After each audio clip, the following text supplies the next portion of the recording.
Hello everyone, I hope you all will be fine with your life. Today we are going to discuss a very important topic related to the calves, and today we will discuss about the abomasal pH and milk feeding in the calf and how they are correlated. And I am Dr. Dilshad Rashid, serving as a lecturer in the Paraveterinary Institute, Laya, Pakistan.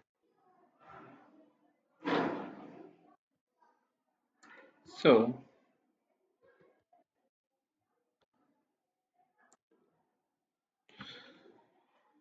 digestion of liquid feed is a critical component of nutrition and health of your calves. Mother Nature designed calves to digest cow's milk. The calf has the requisite digestive apparatus and enzyme system to digest and absorb cow's milk efficiently and utilize nutrients for growth. But what about milk replacer? Because many of the farmers are using milk replacer for growth in the calf at many commercial dairy farms. Calf milk replacers are generally based on milk ingredients that are whey protein concentrate, and in some countries they use the skim milk. Other milk replacers may contain alternative ingredients such as some protein from the plant sources that are soya or wheat proteins and vegetable fat, etc. How are these products digested by the calf? This is a $1 million question. Are they as efficient as the source from the animal protein or the animal fat? Do the differences in ingredients, processing, and digestion predispose the calf to digestive upset? At least some of these questions were addressed in a paper published in a 2005 issue of the Journal of Veterinary Internal Medicine by the Constable et al. 2005. In this paper, the author studies the effect of different types of liquid milk versus two different types of milk replacer on the pH in the abomasum for a 24-hour period. Now, we think, why is this important? The data from this study are important for a number of reasons.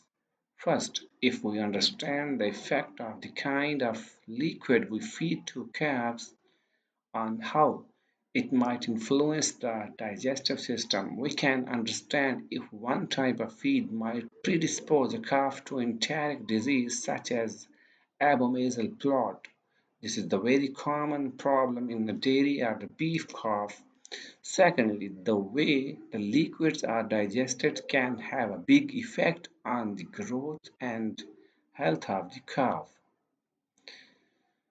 In the study, six male calves were abdominally cannulated at 3 days of age, and from 17 days of age, calves were used to determine the changes in pH that occurred when they were fed one of the three liquids: cow's milk, an all-milk protein milk replacer, or a replacer containing milk ingredients plus soy protein.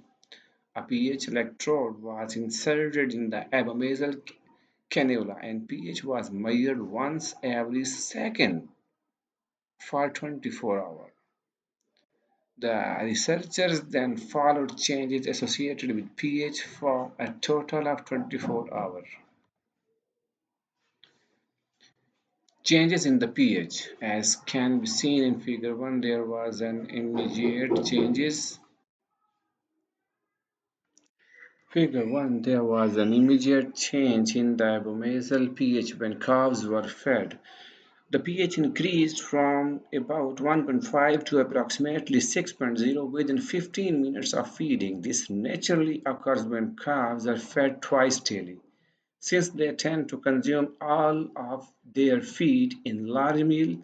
The reason this observation is interesting is that when abomasal pH is too high, it can allow pathogens such as Salmonella or E. coli to pass through the abomasal intake. Normally, low stomach, that is Abomasal pH is a key defensive mechanism for the animal. In fact, for many different animals, by feeding twice per day, we tend to inhibit the abomasal from providing optimal defense against potential pathogens.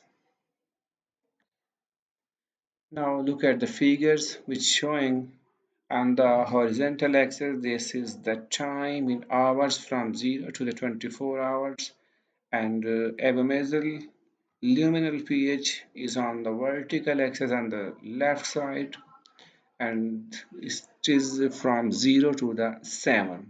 Three different types of liquid feed. The continuous line describe the fresh milk, and the line with the black bubble denotes the milk protein milk replacer, and the line with the hollow bubble shows the combined milk and soya protein milk replacer. As you can see in the graph, these after the injection, just the pH goes from above the 5.5 to 6, then decreasing with passage of time, and at the time of 12 hours, all the three milk, fresh milk and milk protein and different type of the liquid diet, you can analyze the data and you can see all these changes in the abomasal pH. It causes fat, causes milk, and milk are two different type of milk replacer formulation. This was the study in the Constable et al. In 2005.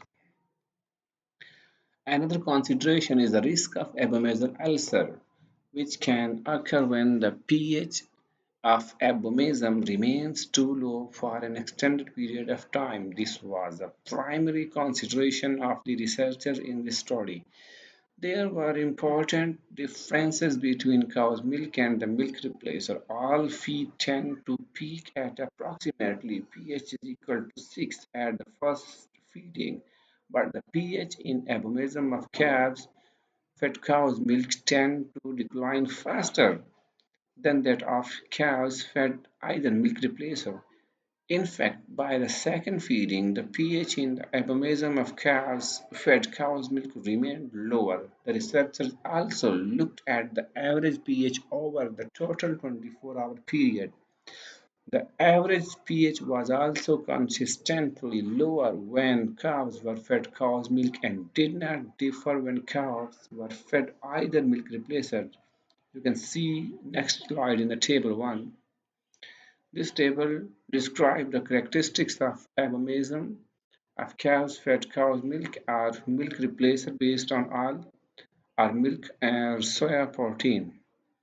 Now just look on the table and you can see there are the means in row with different superscripts are different at the level of p less than 0.05, and now you can study this the table indicating the abomasal pH 2.77 and the cow's milk, while the pH was a little bit higher to the 3.22 on a milk replacer, and the soya milk replacer was 3.27, which are statistically equal to the 3.22, and percentage of 24 hours pH more than 3, that was 37.7 and 49.5 and 51.6.